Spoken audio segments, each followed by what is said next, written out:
अस्सलामुअलैकुम मेरे प्यारे बच्चों. Hello my dear students. In the last class we had discussed about the lesson They All Came First, and as well as I have given you the notes of the lesson.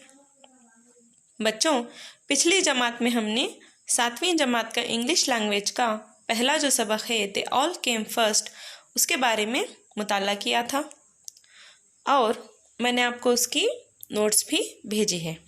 उम्मीद करती हूँ कि आपको उस सबक के बारे में कोई शक व शुबात नहीं है और नोट्स में भी कोई आपको डाउट्स नहीं होंगे. अगर कुछ होंगे तो मेहरबानी करके मुझे ग्रुप में बता दीजिएगा. तो हम अपनी दूसरी ई क्लास की तरफ बढ़ते हुए डोंट गिव अप, जो कि हमारा 7वीं जमात का पहली पोएम है. इस पोएम के शुरुआत से पहले मैं कुछ आपको एक पिक्चर दिखाना चाहूँगी. तो हम चलते हैं अपनी एक पिक्चर वाली एक्टिविटी की तरफ. तो बच्चों ये देखो, आपको यहाँ पर एक पिक्चर दिखाया गया है जहाँ पर एक लड़की है और उसके चारों तरफ कुछ एक्शंस हो रहे हैं. तो मैं जानना चाहूँगी कि इसको देखकर आपको क्या समझ आ रहा है. हाँ सही, यहाँ पर ये लड़की बहुत परेशान लग रही है हमें, क्योंकि इसके चारों तरफ जो है जो एक्शंस हो रहे हैं उसके दिमाग में उन एक्शंस को लेकर कुछ डाउट्स हैं. यहाँ मैं ये भी कह सकती हूँ कि कुछ मुश्किलात हैं या कुछ ऐसे काम हैं जिन्हें वो मैं करूँ या ना करूँ कह के सोच रही है. समझ में आया? हाँ, इस एक्टिविटी को अधूरी रहते हुए मैं इसको आगे जाकर कंप्लीट करूँगी. तो हम दूसरी एक्टिविटी की तरफ बढ़ेंगे. In the last class students we had discussed about opposite words. हमने अपोजिट वर्ड्स के बारे में जानकारी हासिल की थी, जिसका मतलब है ऐसे अल्फाज जो मानों में एक दूसरे के खिलाफ हों. The words which are opposite in meaning, those are called opposite words. Example भी मैंने फिर से लिया है, यहाँ पर देख सकते हैं आप. ठीक है, ये देखिए, ये big and this one is small. नजर आया बच्चों? This is a big and this one is small. The opposite of the word big is small. Like that, give, take. Give यानी देना, टेक यानी मांग लेना. समझ में आया? Give opposite word take. तो फिर से मीनिंग ऑफ न्यू वर्ड्स. देखो बच्चों, जब भी हम कोई भी सबक पढ़ते हैं या कुछ भी हम जानना चाहते हैं, कुछ ऐसे अल्फाज भी होते हैं जो हमें जाने पहचाने लगते हैं, जिनके बारे में हम बहुत मर्तबा सुने हुए होते हैं, पढ़े हुए होते हैं. सही है ना? तो इसी तरह ऐसे भी अल्फाज होते हैं जो कि हम बहुत कम सुने होते हैं, बिल्कुल नहीं सुने होते. तो ऐसे अल्फाजों का माना जानना बिल्कुल ज़रूरी हो जाता है. तो यहाँ पर मैंने कुछ ऐसे अल्फाज जमा किए हैं जो कि आपको पोएम में मदद करेंगे, जो कि आपको नज़म में हेल्प करेंगे. ठीक है. गो. देखो यहाँ पर गो. गो मतलब जाओ. स्टॉप. स्टॉप यानी रुकना. माउंटेन. माउंटेन यानी पहाड़. शाबाश. तो देखो यहाँ पर हमने गो यानी जाओ, स्टॉप रुकना, रुक मतलब ठहरना, माउंटेन यानी पहाड़. तो इन अल्फाजों को जैसे हमने पिछली क्लास में किया हुआ था, अल्फाजों के माने जान लिए और उन मानों के जानने के बाद हमने क्या किया था? जल्दी से बताओ क्या किया था? हाँ, हमने क्या किया था? उन अल्फाजों को अपने जुमलों में इस्तेमाल किया था. डिडंट? हमने उनका सेंटेंस बनाया. सही है बच्चों? अब चलो हम अपनी मवाद की तरफ बढ़ते हैं. पहले तो बच्चों मैं आपको ये बता दूं, अपने पास 7वीं जमात की इंग्लिश की बुक होनी चाहिए। ठीक है, मैं पहले तो पोएम को पढ़ूंगी, आप उस पोएम को गौर से सुनिएगा, उसके बाद मेरे साथ दोहराइएगा। ठीक है, अच्छा तो हम चलें। आप बिल्कुल तैयार हैं? बताओ तैयार हो या नहीं? यस, तो चलें। Now let's move on to our poem that is don't give up, written by anonymous. Anonymous मतलब जिसका कोई नाम नहीं है, इस पोएट का मतलब वो सामने नहीं आ सकते, मतलब हमें उसका नाम पता नहीं है, बट लेकिन ये एक पोएम लिखी गई है जिसके ऑथर का नाम किसी को नहीं पता, तो इसीलिए हम उसको एनोनिमस कहते हैं। ठीक है, if you keep on going and never stop, if you keep on going and never stop, you can keep on going, you can make it to the top. You can keep on going, you can make it to the top. Life is full of mountains, some are big and some are small. Life is full of mountains, some are big and some are small. But if you don't give up, you can overcome them all. But if you don't give up, you can overcome them all. So keep on going, try not to stop. So keep on going, try not to stop. When you keep on going, you can make it to the top. When you keep on going, you can make it to the top. तो बच्चों, अब मैं आपको फिर से इस poem को दोहराऊंगी, मेरे साथ इसी तरह दोहराना। ठीक है? If you keep on going and never stop, दोहराओ। If you keep on going and never stop, you can keep on going, you can make it to the top. Life is full of mountains, some are big and some are small. Life is full of mountains, some are big and some are small. But if you don't give up, you can overcome them all. But if you don't give up, you can overcome them all.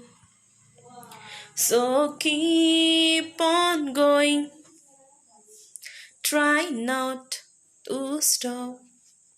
So keep on going, try not to stop. When you keep on going, you can make it to the top. When you keep on going, you can make it to the top.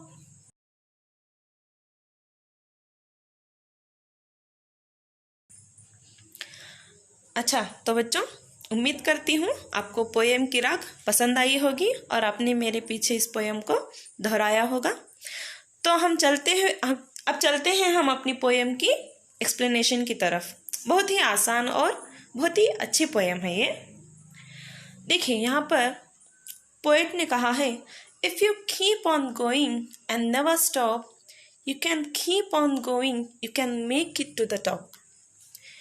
जिंदगी में ऐसे कई मोड़ आते हैं जहाँ पर हम एकदम से रुक जाते हैं, थम जाते हैं, मतलब आगे बढ़ने की कोशिश ही नहीं करते। तो ऐसे इंसानों के लिए ये पोएम बहुत ही मज़ेदार है, बहुत ही एक बोलते हैं ना एक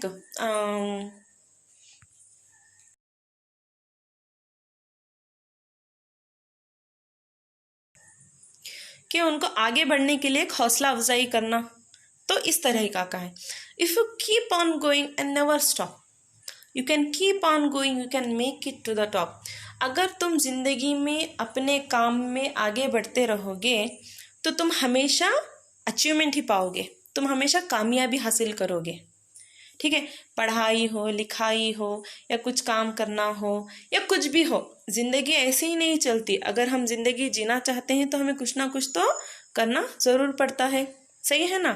तो वो कुछ ना कुछ जो है, वो कुछ ना कुछ में सिर्फ खाली बैठे रहना ही हमारा काम नहीं है, उस कुछ ना कुछ में बहुत कुछ करना होता है हमें।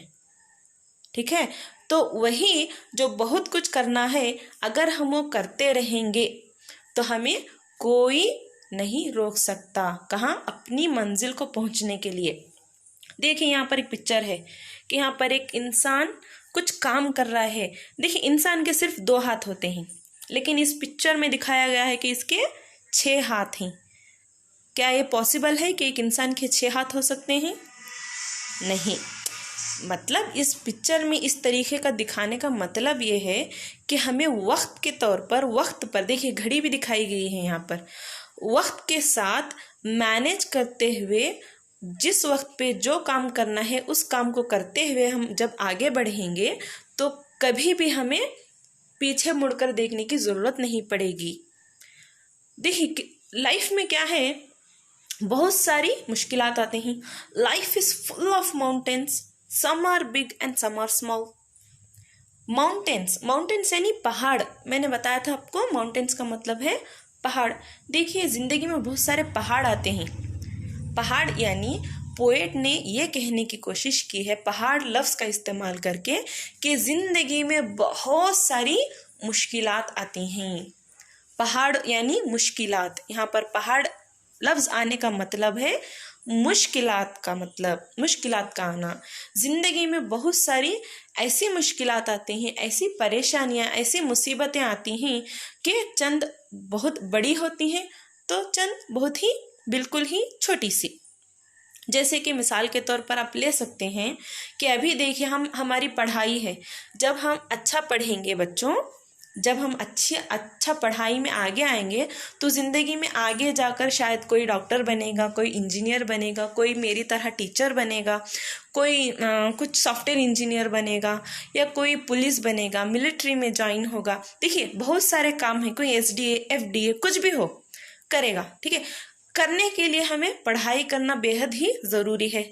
लेकिन इस पढ़ाई में एक बहुत बड़ी जो है प्रॉब्लम आई हुई है अभी फ़िलहाल, जो कोरोना वायरस कहते हैं हम उसको। ठीक है, देखिए life is full of mountains, इससे बढ़कर आपको अभी कोई मिसाल नहीं मिल सकती कि ज़िंदगी में बहुत सारी मुश्किलात आती हैं, लेकिन उन मुश्किलात को देखकर हमें रुकना नहीं चाहिए, हमें अपने आप की हिम्मत नहीं हारनी चाहिए। क्योंकि आज नहीं तो कल ये मुश्किल चली जाएगी, लेकिन जो हमें आज मौका मिला है वो कल नहीं मिलेगा। बच्चे समझ में आया मैं क्या कह रही हूँ? ज़िंदगी में मुश्किलात से डरना नहीं चाहिए। कुछ भी मुश्किल आए, कुछ भी परेशानी पेश आए, उसका हिम्मत से सामना करना चाहिए। But if you don't give up you can overcome them all. देखिए यहाँ पर यही कह रहे हैं, अगर तुम हिम्मत नहीं छोड़ोगे, अपनी हौसला बरकरार रखोगे तो तुम उन तमाम मुश्किलों से आगे जाओगे। देखो बच्चों यहाँ पर बहुत सारी मुश्किलात थी, सही है ना। देखिए यहाँ पर काम का कितना बोझ है।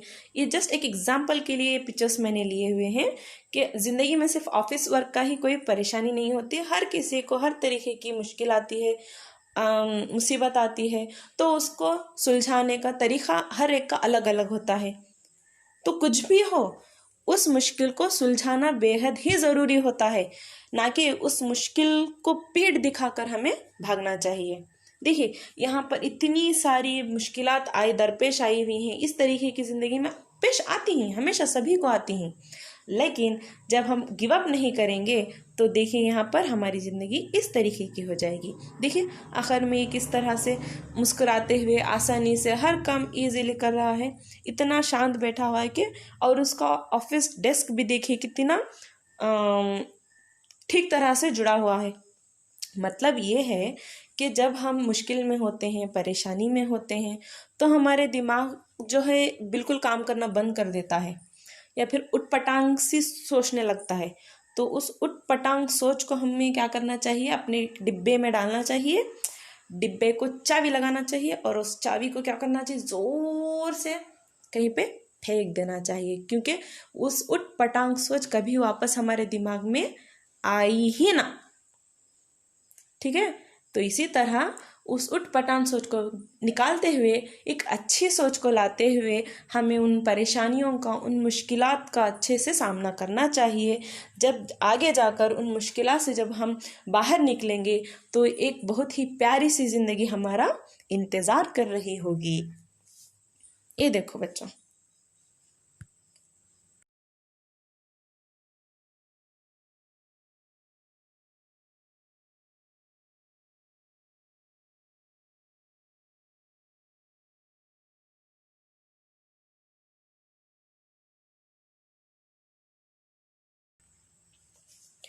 So keep on going.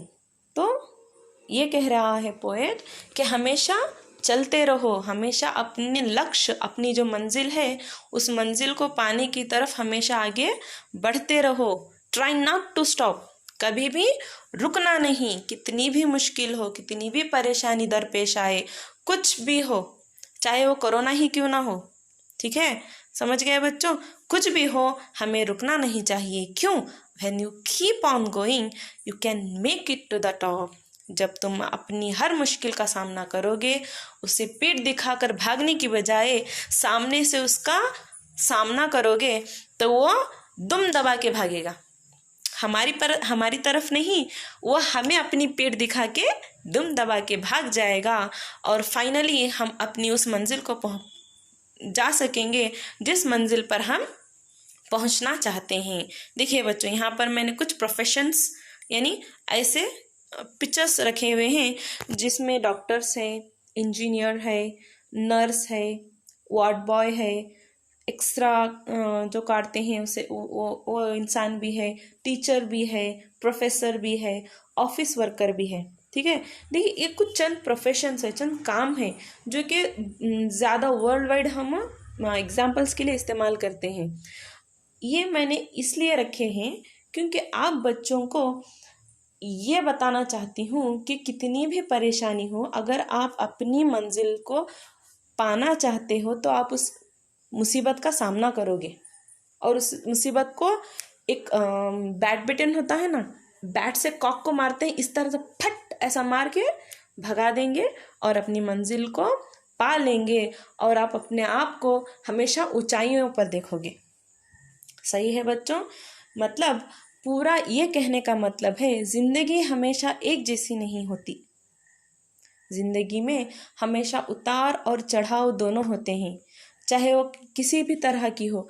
Her field में हमें मुश्किलात का सामना करना ही पड़ता है, तो उन मुश्किलात को हम डट कर सामना करते हुए अपनी मंजिल को पहुंचना ही हमारा मकसद होना चाहिए।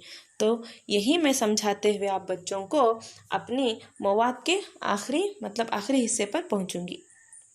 देखिए बच्चों, हमने पोएम तो पढ़ ली, ठीक है, पोएम पढ़ने के बाद समझ भी ली, थोड़ी बहुत समझ ली, पूरी तरह से नहीं, थोड़ी बहुत समझ ली।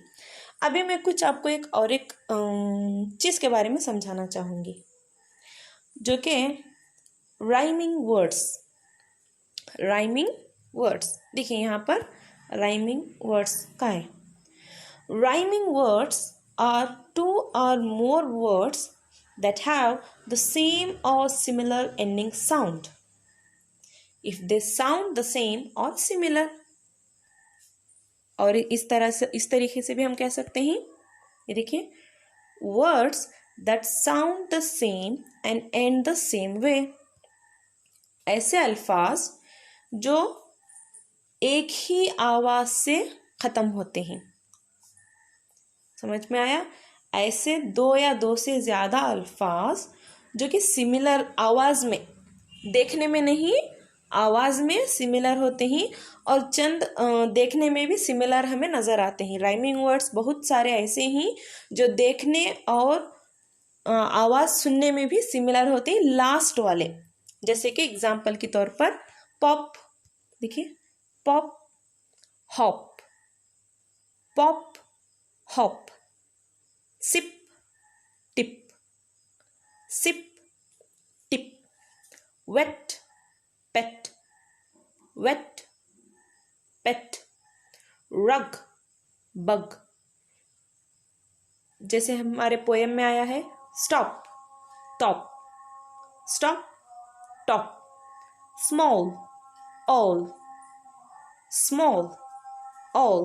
देखिए हर हुरूफ में यानी हर वर्ड में लास्ट के जो खत्म होता है हमारा, वहां पर आवाज क्या है, एक ही तरीके की निकल रही है। जैसे कि पॉप हॉप, प प, sip tip, sip tip, wait ट, पेट ट, रग ख, बग ख, stop top, small all, all all. देखिए इस तरीके के अल्फाजों को हम राइमिंग वर्ड्स कहते हैं जो कि सिर्फ और सिर्फ पोएम में ही आते हैं। और ये राइमिंग वर्ड्स जो हैं 4 लाइन भी होती हैं, 2 लाइन्स भी होती हैं एंड ऑल लाइन्स। 4 लाइन से नहीं, ऑल लाइन राइमिंग होती है, 2 लाइन्स राइमिंग होती है। जैसे कि पोएम का पहले लाइन और पोएम की तीसरी लाइन के जो लास्ट के जो हुरूफ होते हैं सेम होते हैं। इसी तरह पोएम की दूसरी और चौथी लाइन के जो लास्ट वाले हुरूफ होते हैं, वर्ड्स होते हैं, वो राइमिंग्स कहलाते हैं। या फिर अपनी पोएम की तमाम शुरुआती सेंटेंस से लेकर आखिरी सेंटेंस तक यानी जितने भी स्टैंजास होते हैं उन तमाम में हम राइमिंग वर्ड्स देख सकते हैं। तो इसे ऑनलाइन राइमिंग वर्ड्स कहते हैं। इसे मैं आपको अगली क्लास में और अच्छी तरह से एक्सप्लेन करूंगी, ठीक है? तो बच्चों